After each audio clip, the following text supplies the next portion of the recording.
There is no way to build successful MVP and avoid overengineering without having clearly defined essentials. These essentials are niche. It is a narrowed down group of people who are going to use your product, the niche problem you're trying to solve, and the solution you're using to solve this problem. It's obvious, however, most of the people neglect it. In this video, I'm sharing with you a step-by-step tutorial about how to build successful MVP quickly and avoid overengineering. So let's go first to your problem. You have a niche of your people, you have defined a niche, you have a clear sentences that describe the niche, the group of people you're delivering your product to, that even kid can understand. And now it's your time to clearly state the problem of the niche. And most of the cases, people are just confident that they know exactly what the problem is, and they just diving straight away to coding, building MVP to solve this problem. However, this is a big mistake because you need to validate the problem first. Because if you see the problem, you're still assuming, and it doesn't necessarily mean that people are indeed having trouble solving this problem by themselves. And I was working in a startup that was creating an industrial IoT platform. So the founders of the startup, Robert and Michael, were really confident about their solution. They just saw that there is a gap on the market. There is no high-performance IoT platform for industrial purposes, and they started building straight away. They invested hundreds of engineering hours, dozens of thousands of dollars in the MVP platform, and then they had big trouble selling it. And one day Robert said to me, first I told him that this is a business, people just don't know that they need this solution. But the problem was that they haven't applied enough effort to validate their assumption about customers' problem first before starting building it. So it's important to validate the problem. Once you validated the problem, it's time to figure out the solution of this problem. And usually people, especially in tech space, are so obsessed with the solution, so they even neglect the problem. They just see, okay, I want to launch a SaaS platform for these accountants and starting coding straight away. However, it's important to know that in a lot of cases, your technical solution might not be the best to solve the problem for your customers. That's why it's important to validate your solution hypothesis. And I've observed a lot of cases when your solution hypothesis was not effectively solving the current problem of the customer. However, the solution was solving a different problem of the customer that you was not aware of.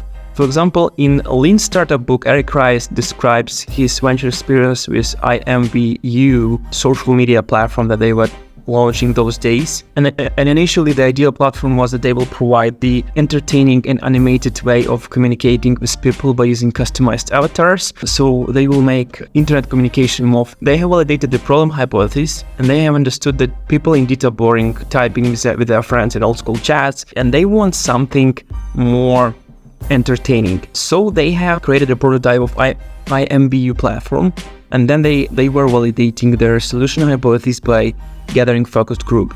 And during the validation process, they revealed that people are hesitant really inviting their friends to this platform and using this platform with their friends, but people were really open to use this platform to find new friends. And it occurred that their solution was viable. However, the solution was solving a different problem. The solution wasn't solving the problem of entertaining their existing social media communication with friends, but actually the solution was solving a problem for customers to find new friends online in an entertaining way. And this example clearly describes the importance of validating the solution hypothesis, because otherwise you will start building completely different functionalities, spending dozens of hours to build it, and it will result in complete waste, as customers will start using your platform for a different purpose or just prevent using it at all. So once you have the solution validated, it's time to map down your user behavior. And the best way to do it is to build a user journey map. And what user journey map does, it just helps you define different user personas you'll have in your product and map down your hypothesis, your assumption, or your facts about which steps the user will need to take to get the solution to their problem. So let's consider this example of customer data platform. Let's imagine that we're building customer data platform and we want to build a user journey map. So first of all, when we're building it, we need to define our user personas, who are gonna be using the platform. Let's do it in the following way. So we're gonna have software developer as a user of our platform, because software developer will take care of integrating the platform into his product. We also will have store manager. If you consider e-commerce clients and they are adopting customer data platform, the store managers will be using this platform a lot because they will be direct to consumer person who will collect the data from user behavior. We're also gonna have data scientists who will analyze the data, and the decisions maker gonna use the platform to get the information from data and make decisions. So these are our user personas. So now after we have user personas, let's build user journey map. Let's do it for every user persona that we've just defined and start with software developer. So software developer will go to the platform to obtain the credentials and implement the integration in their store or their online platform, whatever. Then the software developer will need to release those changes to start collecting the data. The store manager will set up the process in his daily operations with his employees about how they should work with the new platform. He would also need to train an employees, and he will need to initiate the process of setting up point of sale tracking so the user behavioral data will be collected in the points of store. So the data scientist will run an ad hoc query to the collected data. He will prepare the report based on the data. He will analyze the results, find data patterns, prepare the report, and then he will publish the report for the further review. However, in order for the data scientist to run this query, to analyze this data, he will be dependent on how the store manager and software developer collected the data from the customers. So these journeys are interrelated with each other.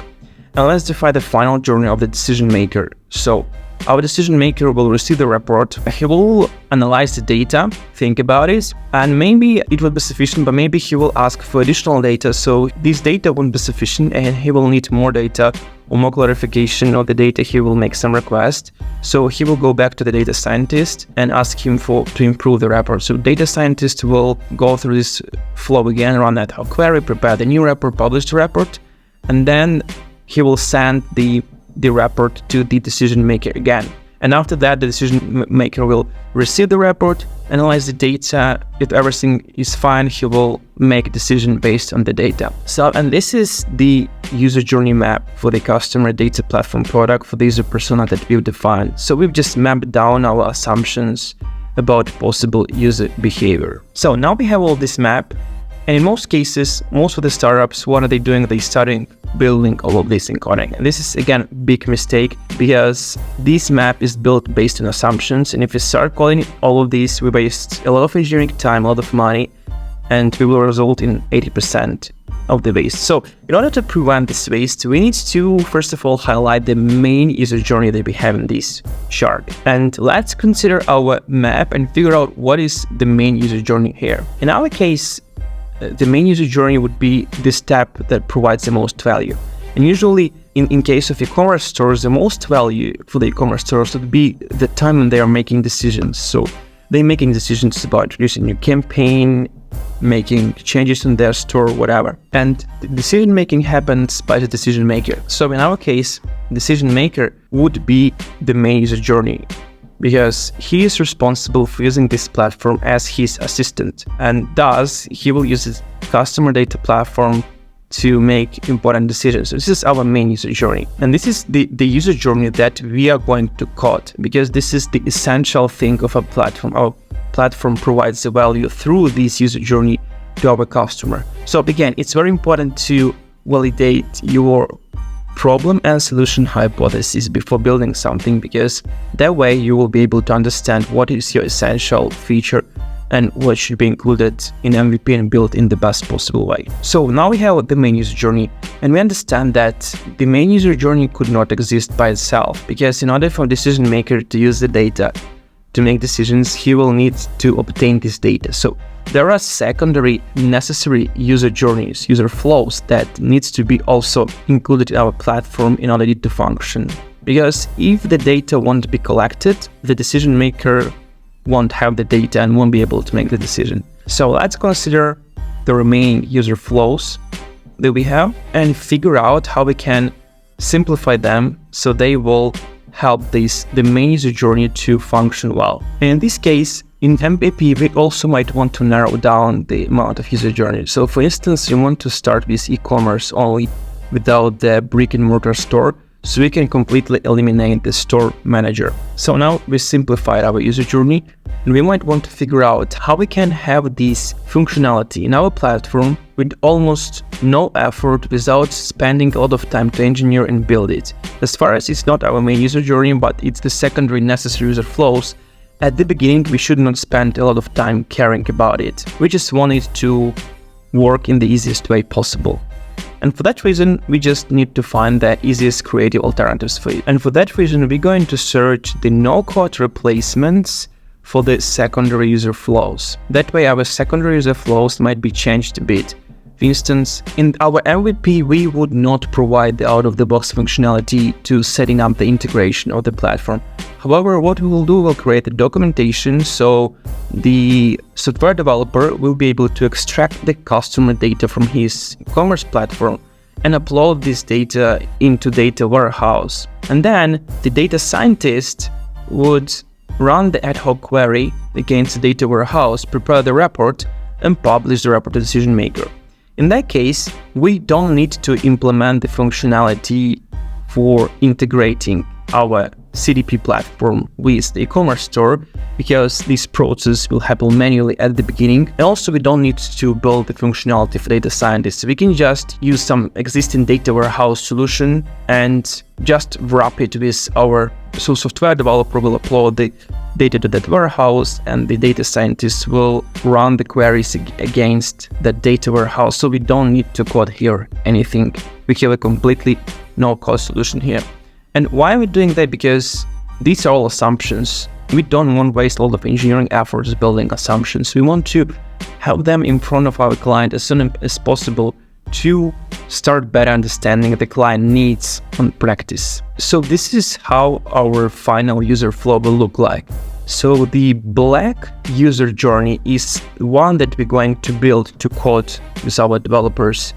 The grayed out user journeys are those that's gonna be set up with the third-party no-code solution with almost no engineering in order to avoid over-engineering. So now let's get back to our initial user journey map that looked like this.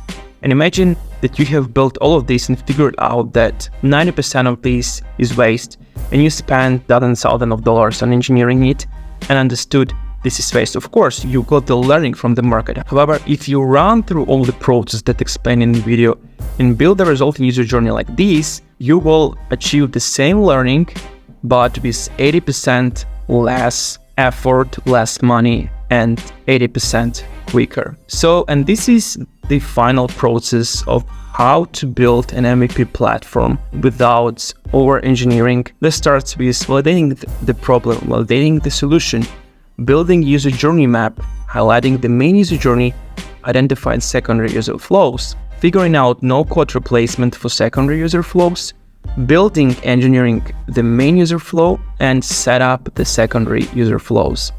And in order to make the most value of MVP, you should aim build it fast and release quickly. And this process ensures that you're building it fast because you're building only the essential thing, and you make frequent releases. And you shouldn't be worried about building the perfect product straight away, just to build something, to get ball rolling, to get learning from your customers, and then eventually you will improve the quality for this product. So thank you for watching.